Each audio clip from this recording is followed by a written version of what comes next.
지난 이제 3년을 이렇게 돌이켜 보면은 제가 보기에는 이명박 대통령을 포함한 그 이른바 집권 세력 그분들이 기본적으로 어떤 공정한 철학, 원칙 이걸 갖고 국가를 운영하는 게 아니고 임기응변식 대응을 하는 그런 그 대응이 아주 많았던 것 같아요. 그러다 보니까 이제 어떤 때는 거짓말을 하게 되고 어떤 때는 터무니없이 과도하게 한쪽으로 쏠리기도 하고 그래가지고 금년에 와서는 이제 오히려 이 권력이 이제 그 누수가 생길까봐 오히려 그걸 더 뭐랄까 위약을 떠는 위선이 아니고 위약을 떠는 이제 그런 현상까지 나오는 것 같아요. 감사원장을 민정수석 같은 사람을 감사원장을 시킨다는 거는 이 공무원 사회를 범죄자 집단으로 보는 거거든요. 그건 굉장한 그 공무원 사회에 대한 잘못된 인식입니다. 이 공직자들이 뭐 비리가 없는 건 아니지만 그래도 공무원을 검사 출신을 시켜서 감사원이 맞은 그 범죄자 취급하는 인식으로 감사를 한다고 그러면은 그건 아주 우리 공무원에 대한 모독일 뿐만 아니고 국가에 대한 모독인 거예요. 그거는. 그렇기 때문에 절대로 측근이나 이 그런 사람들을 감사원장이 지금까지 써본 적이 없죠. 이 대개 이제 공직을 오래 한 경험한 사람이라든가 이 균형 있는 사람을 쓰는 거거든요. 균형 있는 사람을. 근데 이번 인사를 쓰는 거 보니까 뭐 전혀 그 원칙이 없는 인사고 더군다나 이 로펌에서 막 전권 예우를 거액을 받은 거 아닙니까? 6개월에 7억인가를 받는 그런 전권 예우라는 게 세상에 어떻게 있을 수가 있어요. 이게 아마 4년 차에 들어와서 이제 레임덕이 발생할 우려가 크니까 일부러 이제 기강 강화하는 차원에서 이제 그렇게 하는 이제 위약이죠. 일종의 위약을 떠는 그런 모습이 좀 적나라하게 보이는 것 같아요.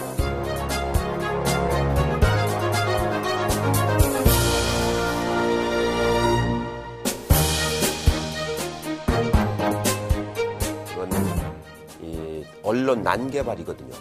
언론 난개발인데 그거는 다양성도 없어지고 맞으면 그 독점 언론에다가 텔레비를 얹어준 거 아닙니까? 그거는 뭐 언론의 다양성도 없어지고 국민들을 아주 한쪽으로 몰아가는 그건 파시스트적 그 발상이거든요. 이제 그런 행위가 그런 걸 거침없이 이제 하는 거거든요. 그래서 저는 이렇게 이걸 보고서 이건 노태우 때만 또 못하다는 느낌이 들어요. 노태우 때는 조심했거든요. 정통성이 약하니까 나름대로 조심을 했는데 여기는 선거에 이겼다고 해가지고 전혀 그 맞으면 공정성이나 절제가 없는 그런 집단이기 때문에 굉장히 위험한 집단이죠. 국민들이 가지고 있는 주파수가 사유화되는 거거든요. 이건 아주 잘못된 거거든요. 이 부분에 대해서 너무 그 언론 운동하는 분들이 한편으로는 너무 망하지 않겠느냐 그렇게 쉽게 생각하는 경향이 있는데 제가 보기엔 생리상 어떻게든지 생존을 하면서 이걸 그 재벌들 큰 재벌들 하나만 잡아도 자기 이거 생존은 되는 거거든요. 그렇게 될 가능성이 아주 높을 것 같아요. 그거는 완전히 뭐라 할까 4대강을 하나씩 가진 거 사유한 거하고 똑같은 거예요. 응? 한강은 누가 먹고 낙동강은 누가 먹고 그거하고 똑같은 겁니다.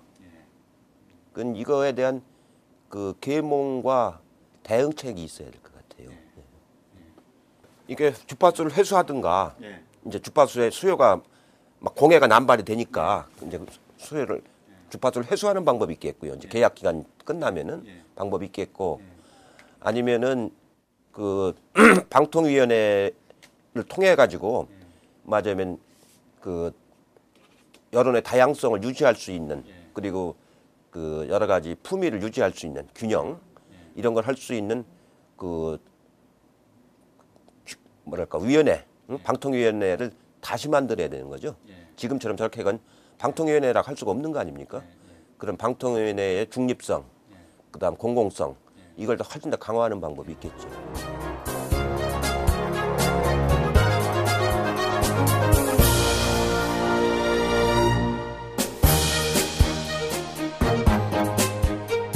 일반적으로 보수 세력이 안보와 위기 관리는 잘할 거라고 이제 보통 이야기를 하는데 보니까 이 역대 정부 중에서 제가 보기에는 이렇게 무능한 안보 위기 관리 능력이 없는 정부는 저는 처음 보는 정부거든요. 참여정부 때는 NSC 거기에서 전체적으로 위기 관리를 다 했어요. 그때도 이제 구제역도 발생하고 AI 조류 독감도 발생하고 많이 했었죠. 그때 위기 관리 를 하기 위한 매뉴얼이 있습니다. 모든 뭐 자연 재해라든가 이런 조류 독감이라든가 뭐 구제역이라든가 혹은 안보 문제까지도 그 매뉴얼을 그때 NSC에서 다 준비를 해놨거든요. 이제 그 매뉴얼이 뭐 100% 다 맞는 건 아니지만 그래도 그걸 중심으로 해서 신속하게 이제 대응할 수 있는 시스템을 짜놨던 거거든요. 근데 이 정부 들어와서 그 NSC를 해체를 시켜버렸다고요. 초기에. 그러니까 그 위기관리 시스템 자체가 하나도 작동이 안 된 거죠. 그러다 보니까 지난번 천안함 건도 그렇고 연평도 건도 그렇고 이번 구제 건도 그렇고 바로 자동 시스템으로 작동할 수 있는 그 기구를 해체를 시켰기 때문에 그때부터는 새롭게 이제 다시 접근을 해야 되거든요. 그러다 보니까 이 구제역 같은 경우는 이제 이건 시간적으로 얼마나 신속하게 대응하느냐는 거거든요. 참여정부 때도 김포에서 이게 발생을 했는데 그 NSC에서 바로 보고 받자마자 거기를 통제했지 않습니까? 그 이동선을 3중으로 통제를 했거든요. 이동선을 3중으로 통제를 해가지고 더 이상 확산되지 않도록 해서 그때 수습을 했던 경험이 있거든요. 그런 경험을 가지고 만든 게 그 위기관리 매뉴얼입니다. 그게 아주 잘 만들어져 있어요. 책으로 다 돼 있습니다. 그거를 NSC를 해체하는 바람에 그걸 하나도 활용을 못하고 있는 거죠. 이제 와서 이제 비상으로 임시로 이제 NSC처럼 운영을 하려고 드는데 그렇게 해서 되는 게 아니고 상설적으로 가지고 있어야 되는 거거든요.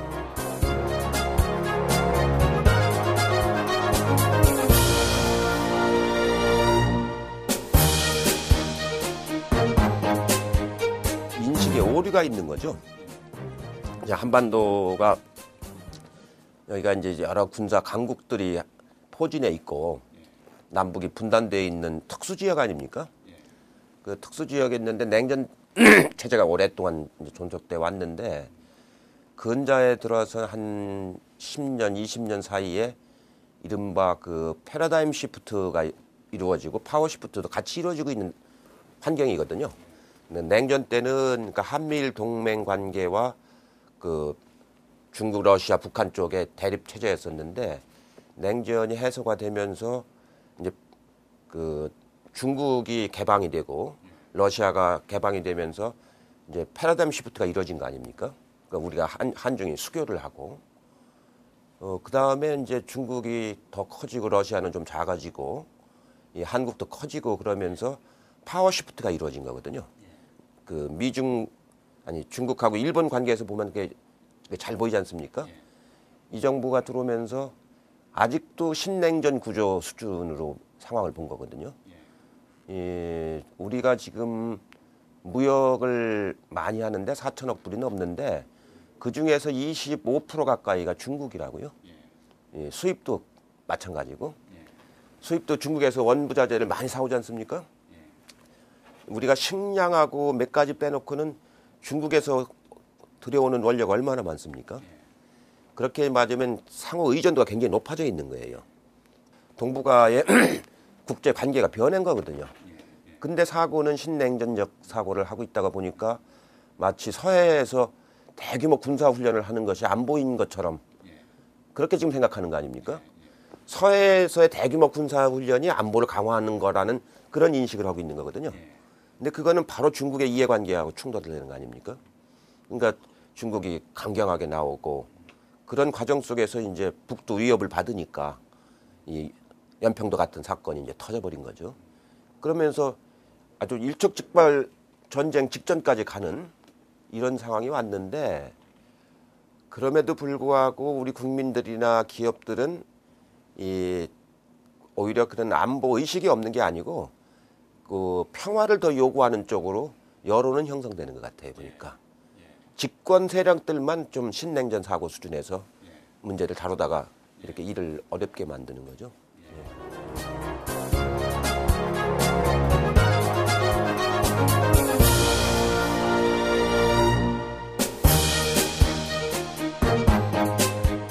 지금 여론조사하는 방법론이 아주 잘못된 거거든요. 우리의 커뮤니케이션 환경이 바뀌었는데 여론조사는 그거 유선전화로만 하고 있잖아요. 그것도 ARS를 해가지고. 그러니까 표준 샘플하고는 전혀 관계없는 여론조사예요. 응답률도 한 10%도 안 되는 거거든요. 그러니까 정치적인 환경이 자유롭지 않으면은 응답들을 잘 안 하죠.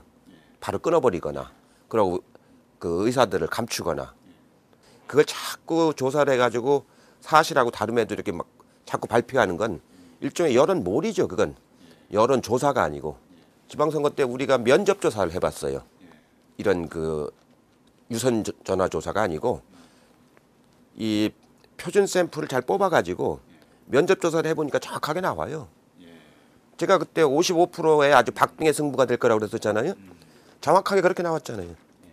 그러니까 면접 조사를 하면은 지금도 정확하게 나옵니다. 근데 그거를 돈이 들어간다는 이유 때문에 안 하고 그냥 여론 몰이식 그 오류가 큰 그걸 지금 모든 신문사들이 막 반복해서 하고 있는 거 아니에요? 그거는 여론조사를 전문으로 하는 입장에서 보면 그거는 조작입니다. 그건 조작입니다.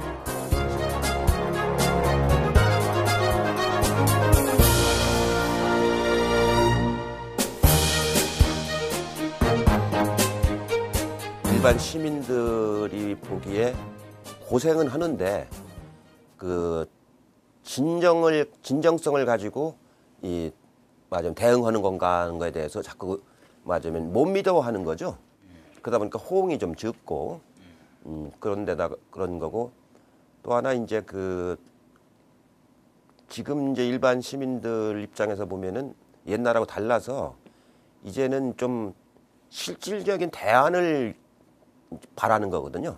반대 그 자체가 아니고 실질적인 대안을 바라는 건데, 그런 대안에 대한 그 비전 이런 것들이 지금 많이 흐트러져 있지 않습니까? 그게 참 그 정치를 해보면 어려운 일입니다. 야당, 특히 야당을 할 때 국민들하고 소통을 잘한다고 하는 게 굉장히 부지런해야 되는 거거든요. 그러고 일관돼야 되거든요.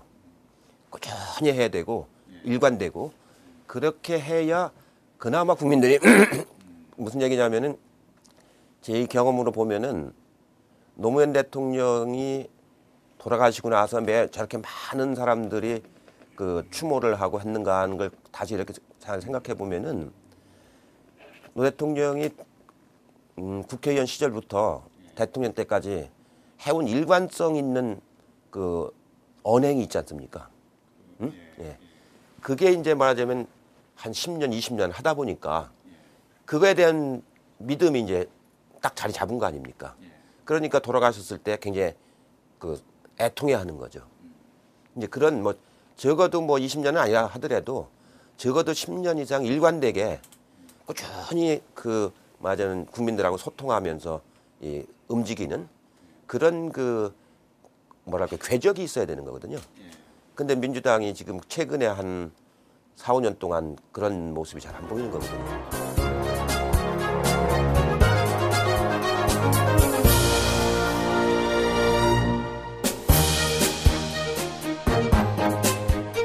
그러니까 이정희 같은 의원은 오히려 그런 게 보이지 않습니까? 그러니까 오히려 그쪽으로 사람들의 애정은 그리 더 가는 거죠.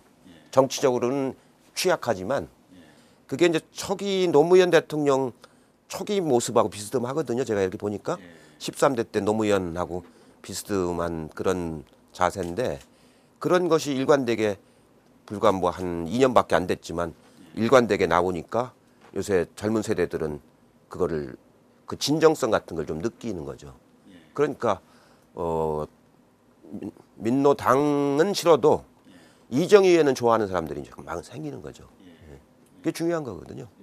근데 민노당의 대표가 되니까 그게 민노당한테도 크게 도움이 되는 거죠, 이제. 특별한 관계는 아니고, 저는 이제 이제 의원들 활동하는 걸 지난 이제 한 2년 동안 하는 걸 이렇게 보니까 이정희 의원이 비교적 지금 18대 국회에서 제일 그 모범적으로 잘하는 것 같더라고요. 그래서 이제 좀 관심을 이제 갖고 이제 그렇게 했는데 이제 그런 의원들을 좀 격려도 해주고 하는 게 이제 제 했던 경험으로 봐서 그게 굉장히 중요하죠. 그래서 제가 오마이뉴스에 가서 강연을 하고서 거기서 받은 강연료 그걸 그 이정희 의원 후원에 이제 보내줬죠. 이제 그게 이제 기사가 돼가지고 그게 사람들이 이제 좀 널리 알려졌는데 뭐 특별한 관계는 아닙니다. 특별한 관계는 아니고 저희 지역에 이제 제가 이제 출마를 이제 지난번부터 이제 안 했고 앞으로도 할 생각이 이제 없다는 걸 알고 그 지역이 비교적 그 뭐랄까 진보적인 정치를 하기가 좋은 지역이거든요. 저한테 출마를 거기서 할 거냐 안 할 거냐 그걸 확인은 한번 하러 왔었어요. 난 다시 거기 출마할 생각은 없다. 그걸 확인하고 본인이 거기를 선택을 한 거죠. 내가 하겠다면 그 선택하기가 좀 부담스럽겠죠.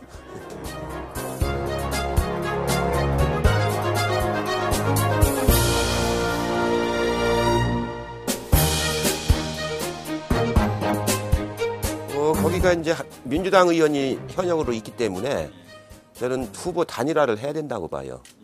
거기가 맞으면 후보 단일화만 하면 그건 100% 이기는 데거든요. 후보 단일화를 안 하면은 잘못하면 질 수도 있어요. 후보 단일화를 하도록 하는데 제가 도움이 될 수 있다면 그걸 해야죠. 근데 지금 민주개혁 진영은 지금 지방선거에서 이제 경험을 해봤기 때문에 후보를 단일화만 하면은 상당히 좋은 성과를 낼 수 있다고 지금 생각을 하고 있잖아요. 그 흐름을 잘 하나의 시민 운동으로 그건 이제 뭐 당 지도부의 그 교섭이 아니거든요. 시민 운동으로 그걸 잘 살려나가 가지고 만들면은 제가 보기엔 수도권하고 부산 경남 쪽에서 일정한 큰 성과가 나올 가능성은 상당히 있어 보이거든요. 자리가 하나를 놓고 서로 양보하고 타협해야 되니까 그 협상이 좀 어려운 건 사실이죠. 그래서 이제 금년 한 해에 그런 협상을 어떻게 해낼 거냐.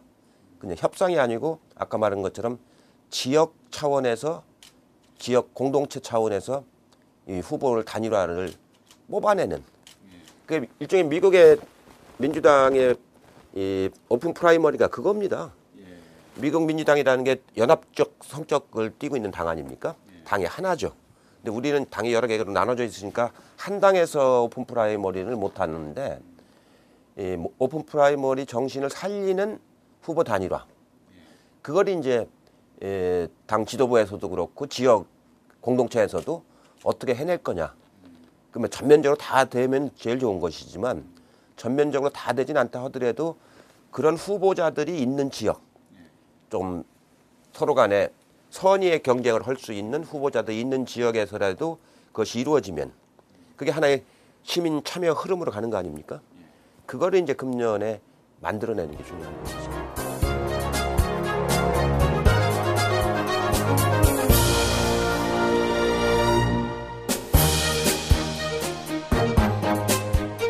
이번에는 제가 보기에는 이 총선 결과에 따라서 정치 지형이 아주 막 크게 달라진다고 봅니다. 내년엔 총선이 먼저 있고 4월 달에 있고 불과 이제 8달 만에 그 대선이 있기 때문에 총선에서 어느 쪽이 다수를 차지하느냐에 따라서 한쪽 진영은 굉장히 무너지게 돼 있는 거거든요. 가령 지금 한나라당이 150석을 훨씬 넘는 정당인데 저게 한 120, 30석으로 준다. 그러면 저건 맞으면 무너지는 세력이 되는 거 아닙니까?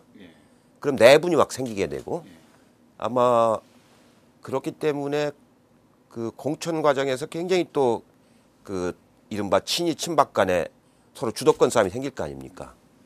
그러니까 미래의 권력과 현재 권력 간의 갈등도 생길 것이고 그래서 총선 결과가 어떻게 나올지 저는 지금 예측하기 힘들어요. 과반수를 넘긴다는 얘기는 240개 되는 지역구 중에서 호남이 30개밖에 안 되지 않습니까? 그러면은 다른 지역에서 한 100개 가까이 100개 가까이 저기가 나온다는 얘기예요. 국회의원이. 100개 국회의원이 비호남 지역에서 나온다는 거 아닙니까? 수도권하고 이 충청하고 이 PK 지역까지 가야 100석이 나오는 거거든요. PK 지역까지 가야. 그러니까 전국 정당이 된다는 얘기거든요. 그렇기 때문에 대선에서 굉장히 중요한 동력이 되는 거죠.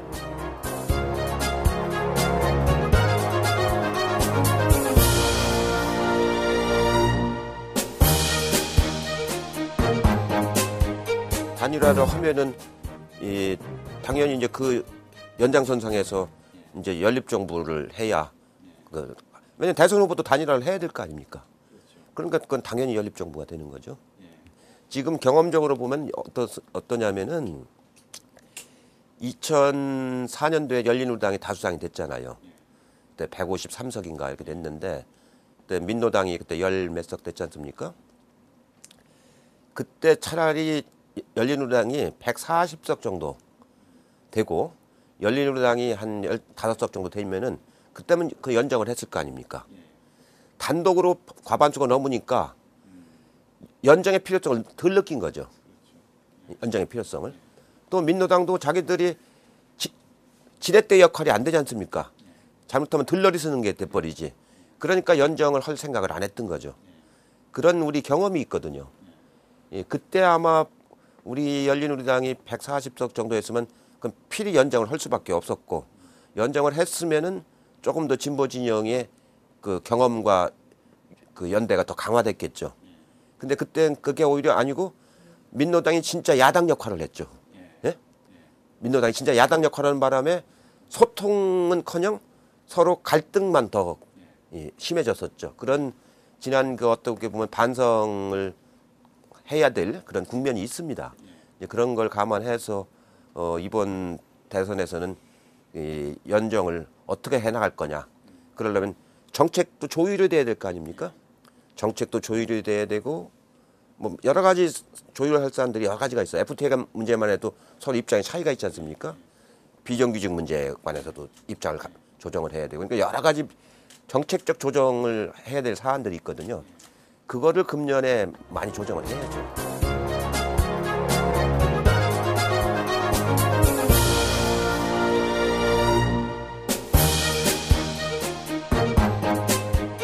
김두관이나 안희정이나 이런 분들이 이제 이번에 도지사가 됐기 때문에 새로운 인물로 이제 아주 중요한 이제 자리를 잡은 거죠. 근데 2년 만에 그 도지사직을 그만두고 대선 출마한다고 하는 거는 국민들이 보기엔 너무 성급하다 이렇게 느낄 가능성이 크고 오히려 그분들은 17년에 대비해서 지사로서의 역량을 잘 보여주고 또 다른 지사들보다 말하자면 개혁적인 인사로서 이제 도정을 잘 보여주는 것이 진보 진영 전체에 2017년 집권에 아주 굉장히 중요하다 이렇게 저는 보는 거고요. 지사직을 하지 않는 분들 뭐 다른 뭐 유시민이나 그 이정이나 이런 사람들은 과감하게 도전해보는 게 전 좋다고 보죠. 예. 조국 교수도 그저께 저 대담을 해봤는데 본인이 뭐 그렇게 바로 뭐 출마하거나 그럴 생각은 아닌 것 같고 다만 그런 아까 말한 그런 연대 활동 이런 데는 적극적으로 참여하겠다고 그러시더군요. 아이고 많이 했네.